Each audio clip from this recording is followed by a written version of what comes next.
बिस्मिल्लाहिर्रहमानिर्रहीम, अस्सलामुअलैकुम। Pakistan news 4K के साथ मैं हूं सना हुसैन। चलते हैं खबरों की जानिब।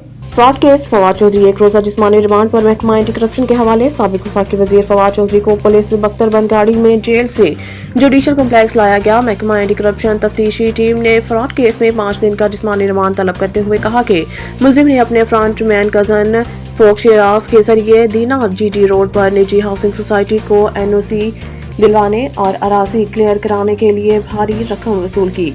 वो 35 लाख रुपए की रकम बरामद करना है। वकील सफाई फैसल चौधरी का मौक़िफ़ था कि ये सियासी इंतकाम झूठा केस है। हाउसिंग सोसाइटी मालकान की भी कोई शिकायत नहीं है। बिला वजह झूठे मुकदमात बनाए जा रहे हैं, लिहाजा मुलजिम को मुकदमे से डिस्चार्ज किया जाए या जमानत मंजूर या जुडिशल किया जाए।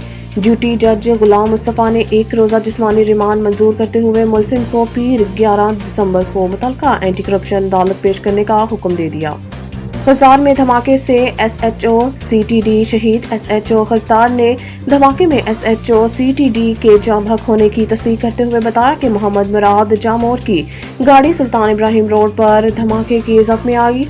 पुलिस हकाम का कहना है कि धमाका IED के जरिए किया गया, जिसमें SHO CTD की गाड़ी मुकम्मल तबाह हो गई और मोहम्मद मुराद जामोर शहीद हो गए, जबकि 2 अफराद जख्मी भी हुए जिन्हें अस्पताल मुंतकिल कर दिया गया है। पुलिस के मुताबिक पुलिस नफरी जायकुआ पर पहुंच गई है और शवाहिद इकट्ठे कर रही है ताकि पता चलाया जा सके कि तखरीब कारी में कौन मुलव्वस है। निगरान वफाकी वजीर दाखिला सरफराज बख्ती ने खजदार हमले की शदीद अल्फाज में मजम्मत करते हुए कहा है कि दहशतगर्दी एक बड़ा चैलेंज बनता जा रहा है। इनका कहना था कि CTD अफसरान के खिलाफ अदलिया के हुक्म पर मुकदमात किए गए।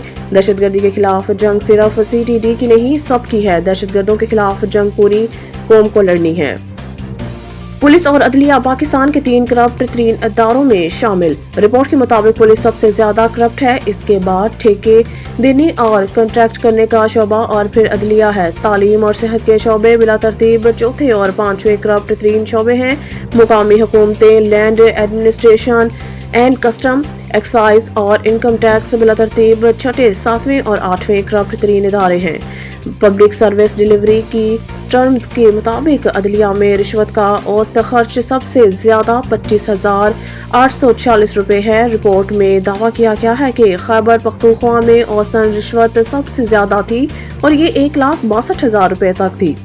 पंजाब में औसतन शहरी ने ज्यादा से ज्यादा रिश्वत 21,186 रुपए अदा की और ये भी पुलिस को दी, जबकि बलोचिस्तान में सेहत की सहूलतों के लिए ज्यादा से ज्यादा औसतन रिश्वत दी गई, जो कि 1,60,000 रुपए थी। NCPS 2023 के मुताबिक 68% पाकिस्तानियों को यकीन है कि NAB, FIA और एंटी करप्शन एस्टेब्लिशमेंट जैसे इदारे सियासी शिकार के लिए इस्तेमाल किए जाते हैं।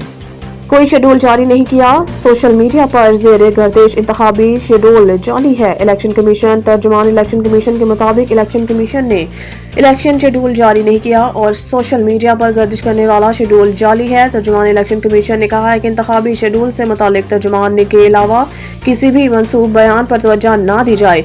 इलेक्शन कमीशन के तर्जुमान ने मजीद कहा कि ऐसे बयानात को इलेक्शन कमीशन का पॉलिसी बयान न समझा जाए। इलेक्शन कमीशन में दायर दरख्वास्तों पर कोई मुशावरत नहीं की गई। वाज़िया रहे, इलेक्शन कमीशन ने मुल्क भर में 8 फरवरी को आम इंतखाबात करवाने का ऐलान कर रखा है, जिसके लिए इलेक्शन कमीशन की जानिब से हल्का बंदियों की फहरिस्त भी जारी कर दी गई है। मज़ीद न्यूज़ और अपडेट के लिए देखते रहिए पाकिस्तान न्यूज़ 4K।